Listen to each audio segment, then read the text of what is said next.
الحمد لله نحمده ونستعينه ونستغفره ونؤمن به ونتوكل عليه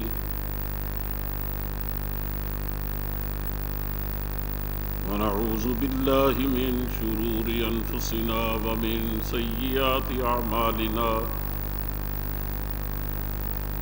من يهده الله فلا مضل له ومن يضلله فلا هادي له ونشهد أن لا إله إلا الله وحده لا شريك له ونشهد أن سيدنا ومولانا محمدا عبده ورسوله صلى الله تعالى عليه وعلى آله وأصحابه وسلم تسليما كثيرا كثيرا أما بعد فقد قال الله تبارك وتعالى في القرآن المجيد والفرقان الحميد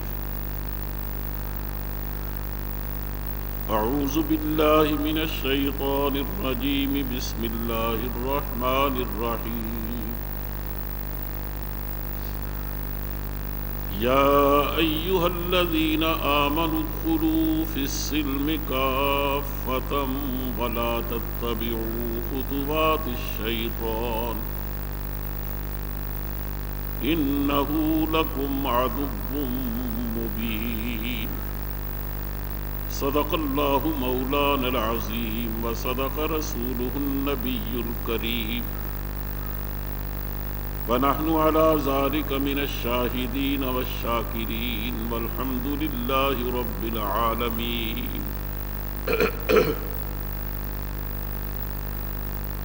میرے بھائیوں اور عزیزوں،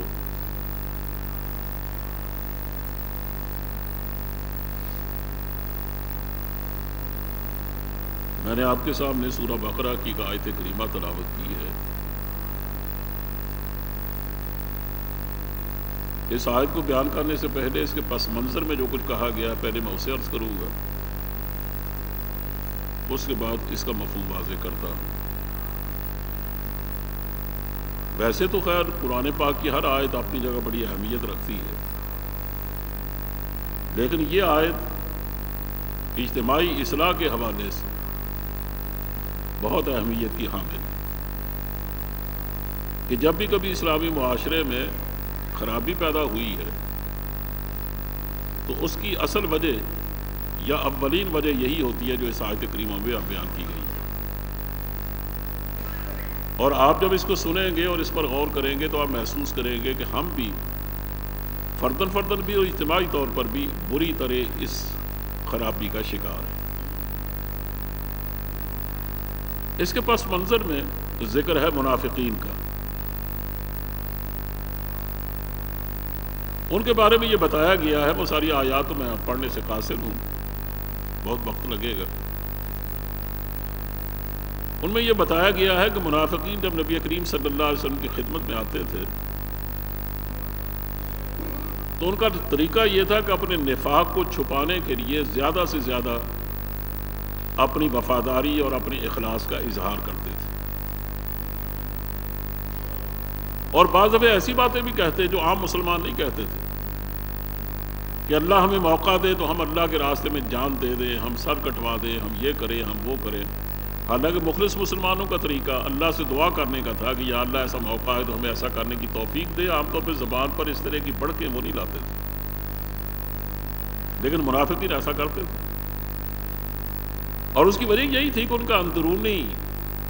اور داخلی نظام ان کو مجبور کرتا تھا۔ وہ سمجھتے تھے کہ ہم پوری طرح مسلمان تو نہیں ہیں،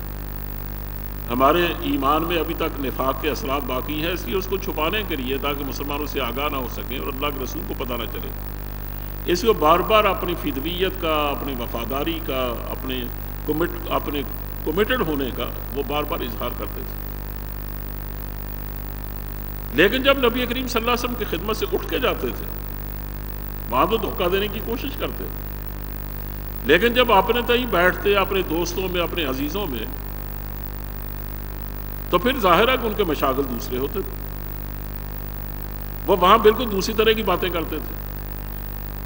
وہاں صرف اللہ اور اللہ کے رسول کی باتیں ہوتی، یہاں اللہ اور رسول کی دشمنی کی باتیں ہوتی۔ اور کوئی آدمی اگر ان باتوں سے آگاہ ہو ان کو توجہ دلاتا کہ دیکھو تم جو رویہ اختیار کر رہے ہو یہ رویہ بہت خطرناک ہے، ہم آج تک اس بات کو اچھی طرح سمجھ لیجئے کہ ہم آج تک پورے جزیرہ عرب میں کیا بلکہ پوری دنیا میں ایک افتراق، انتشار، فساد کے دہانے پر کھڑے ہیں، یعنی ہم بری طرح کھیل کھیل ہو کے رہ گئے۔ یہاں اوس و خزرج آباد ہیں تو وہ ایک دوسرے سے لڑ رہے ہیں، جزیرہ عرب میں عرب آباد ہیں، ان میں قریش ہیں، ان کو مختلف قبیلے ہیں، جب موقع ملتا تو ایک دوسرے سے اڑ پڑتے ہیں۔ اور پھر دوسری دنیا میں بھی حق و باطل کی کشمکش جاری ہے اور وہ کہیں بھی رکنے کا نام نہیں لیتی۔ انسان ہے کہ اس کو کہیں بھی اطمینان نہیں ہے۔ یہ جو ساری دنیا فساد سے بھر گئی ہے، ظہر الفساد فی البر والبحر، بر و بحر میں فساد پھیل گیا ہے، تو تم نے کبھی غور کیا کہ اس کی وجہ کیا ہے؟ اس کی وجہ اس کے سوا کچھ نہیں ہے کہ جب ہم آسمانوں کو دیکھتے ہیں، زمین کے علاوہ باقی مخلوقات کو دیکھتے ہیں، باقی قرات کو دیکھتے ہیں جس میں بہت ساری مخلوق آباد ہے، اس میں دیکھتے ہیں کہ ہمیں کہیں بھی سر پھٹول نظر نہیں آتا۔ کوئی قرہ دوسرے قرے سے نہیں اڑج رہا، کسی قرے کی مخلوق دوسرے مخلوق سے نہیں اڑج رہی۔ فرشتے مسلمانوں سے، انسانوں سے بھی پہلے ایک بہت وسیع سطح پر، بڑی وسیع تعداد میں وہ آسمانوں پہ موجود ہیں، زمین کے مختلف حصوں میں موجود ہیں، وہ ان کی مختلف ڈیوٹیاں ہیں، مختلف وہ فرائض سر انجام دے رہے ہیں۔ لیکن آج تک کبھی کسی کو شکایت پیدا نہ ہوئی کہ کسی فرشتے نے کبھی قانون کو توڑا ہو، کبھی دو فرشتے آپس میں لڑے ہوں۔ حتیٰ کہ جنات بھی اس سے پہلے موجود ہیں، وہ ٹھیک ہے آپس میں لڑتے ہیں، لیکن ایسا کبھی نہیں ہوا کہ فرشتوں سے الجھے ہوں، یا انہیں زمین میں اگر فساد مچایا تو بالآخر ان کو یہاں سے نکال باہر کیا گیا، مختلف جزیروں میں ان کو بھیج دیا گیا۔ تو اس کا مطلب یہ ہے کہ آج جو زمین میں فساد مچا ہوا ہے، ساری دنیا فساد کی نظر ہو کے رہ گئی ہے، تو اس کی وجہ صرف یہ ہے کہ اللہ نے پوری کائنات کو جو ایک سکون، اطمینان عطا فرمایا تھا، اس کی وجہ یہ تھی کہ ان کو صرف ایک اللہ کی عبادت اور بندگی پر لگایا گیا تھا، یعنی ان کی زندگی کا سفر اللہ کی اطاعت میں گزرتا تھا، ان کی جہت اللہ کی طرف تھی، وہ اللہ کی طرف منہ کر کے سفر کرتے تھے، اللہ ہی کی اطاعت کرتے تھے، اللہ کا قانون پر لاگو ہوتا تھا۔ آپ اس قانون کو تکوین کہہ لیں، تشریع کہہ لیں، جو بھی کہہ لیں، لیکن واقعہ یہ ہے کہ وہ اللہ ہی کے قانون کے تابع تھے۔ اس کا نتیجہ یہ تھا کہ جب ایک ہی قانون کی تمام مخلوقات پیروی کرے گی تو ظاہر میں تصادم کیوں ہوگا؟ دیکھیں نا، ہمارے یہاں آپ دیکھتے ہیں کہ ٹریفک کا ایک نظام ہے، وہ بار بار الجھنوں کا شکار ہوتا ہے، بار بار تصادم ہوتا ہے، ایکسیڈنٹس ہوتے ہیں۔ اور وہ ہوتا کب ہے کہ اگر ون وے ٹریفک ہو اور نہایت اطمینان کے ساتھ لوگ ٹریفک لاز کی پابندی کرتے ہوئے اپنی گاڑیاں چلاتے رہیں تو کبھی ایکسیڈنٹ نہیں ہوتا۔ لیکن جب ایسا ہو کہ ایک ون وے ٹریفک جا رہی ہے لیکن دوسری طرف خلاف قانون طریقے سے دوسری طرف ٹریفک آنا شروع ہو جاتی ہے، تو آپ دیکھیں کہ پہلے مرحلے میں چند قدموں میں ڈھیر لگ جائے گا وہاں گاڑیوں کا اور ایک دوسرے ٹکرا جائیں گی، کیونکہ جدھر سے آنے کی امید نہیں تھی، یا جدھر آنے کا امکان نہیں تھا، یا جدھر آنے کی اجازت نہیں تھی، جب ادھر سے گاڑیاں آئیں گی، یہ گاڑیاں تو قانون کے مطابق جا رہی ہیں اور وہ خلاف قانون آ رہی ہیں، تو دونوں کا آپس میں ٹکراؤ ہوگا تو ظاہر ایکسیڈنٹ ہوگا، تصادم ہوگا۔ اسی کو فساد کہتے ہیں۔ فساد کی وجہ صرف یہ ہے کہ اطاعت کا رخ ہے ایک طرف، جب آپ اس کی بجائے معصیت کا ارتکاب کرنے لگتے ہیں، یعنی اطاعت کے رخ پہ چلنے کی بجائے اس کے الٹے رخ چلنا شروع کر دیتے ہیں، ایک آقا کو جاننے اور ماننے کی بجائے، اس کی اطاعت کی بجائے آپ دوسرے کچھ آقا تلاش کر لیتے ہیں اور ان کے الٹے رخ، ان کی اطاعت کرتے ہوئے آپ سفر شروع کرتے ہیں، تو ظاہر ہے سفر میں تصادم تو ہوگا، اور تصادم ہوگا تو فساد بھی ہوگا۔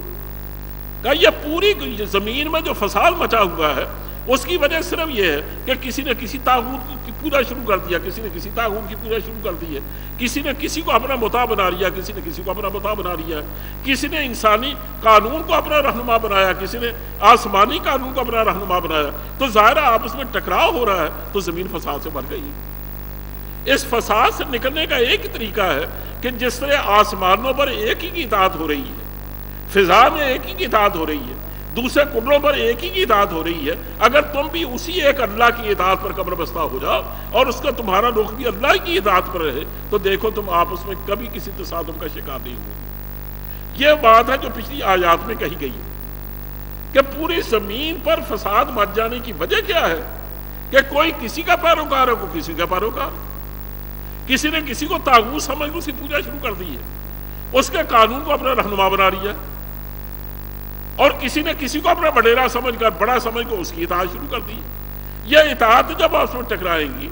یہ بظاہر الگ الگ یونٹ ہے, لیکن جب یہ بندگی کے یونٹ آپس میں تصادم اختیار کریں گے تو مظاہرہ فساد تو بچے گا.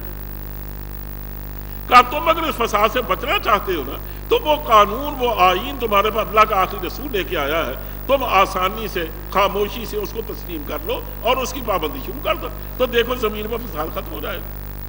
کہا جب ان سے یہ بات کہی جاتی ہے کہ اتق اللہ,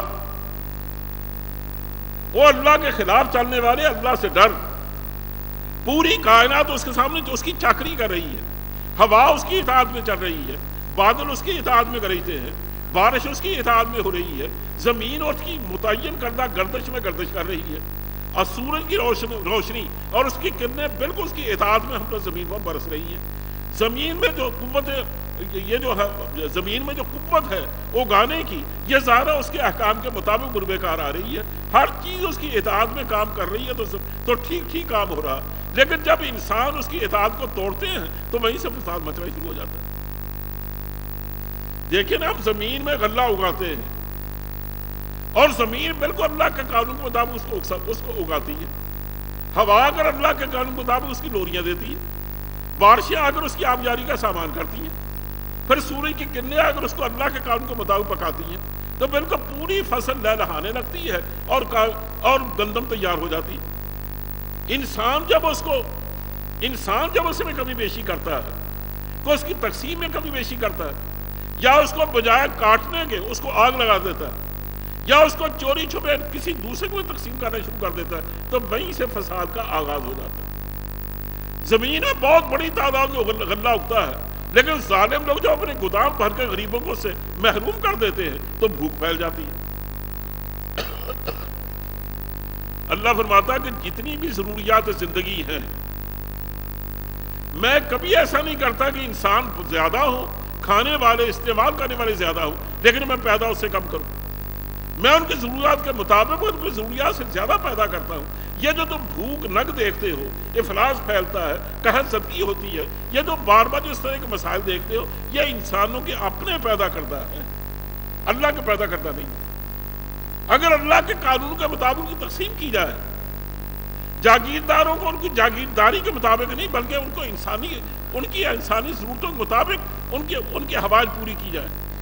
اور جو ہمارا جو حکمران طبقہ ہے وہ بجائے اپنے اختیار استعمال کرنے کے اللہ کے اختیار کے مطابق ہر ایک تک پہنچنے کے لیے وسائل کھول دے, تو دیکھ لیجیے ہمارے ملک میں کبھی بھی کوئی ایک آدمی ایسا نہیں ہوگا جو بھوک کا شکار. یا آپ اس طرح کی جو خبریں پڑھتے ہیں کہ امریکہ میں اتنی گندم پیدا ہوئی کہ ان کے ہزاروں من گندموں نے سمندر کی نظر کی یا انہیں آگ لگا دی, بعد میں اس کی راکھ بہا دی. سوال یہ ہے کہ جب امریکہ دیکھ رہا ہے کہ دنیا میں بے شمار بھوکے ننگے لوگ ہیں اور بھوکے ہیں, ان کو کھانے کو نہیں ملتا, تو وہ بجائے یہ گندم ان تک پہنچانے کے آخر سمندر کی نظر کیوں کر رہا. یہ وہ ظلم ہے جس سے غلہ کم ہوتا ہے, لیکن وہ اس کے بارے میں سوچتا, وہ کہتا ہے جو میرے خوش آمدی ہوں گے میں ان کو دوں گا, دوسرے لوگ تو فاقہ مرتے تو مرے, مجھے اس سے کیا کروں. آپ کو شاید یہ میری بات سن کر یقین نہ آئے, لیکن امر واقعہ یہ ہے کہ غالباً 1974 میں بھٹو صاحب کی حکومت کے زمانے میں باقاعدہ ایک سیل قائم کیا گیا اس بات کے لیے جانچنے کے لیے کہ ہماری انسانی ضرورتیں کتنی ہیں اور ہمارے پاس وسائل کتنے. یہ جو ہمیں یورپ ہمیشہ کہتا ہے کہ تم منصوبہ بندی سے کام لو, تمہارے کھانے والے منہ زیادہ ہیں, کمانے والے ہاتھ تھوڑے ہیں, تمہارے وسائل بھی کم ہیں, تمہاری زمینیں بھی تھوڑی ہیں, اور آہستہ آہستہ ظاہر ہے جیسے جیسے کھانے والے بڑھتے جائیں گے تو بھوکوں مر جاؤ گے. اس سے انہیں باقاعدہ بورڈ بٹھایا, کمیٹیاں بنائی, باہر سے ماہرین بلائے, اندر سے ماہرین زراعت کو بلایا, اور تمام کو ملا کر کہا کہ تم یہ تلاش تو کرو کہ ہمارے وسائل کتنے ہیں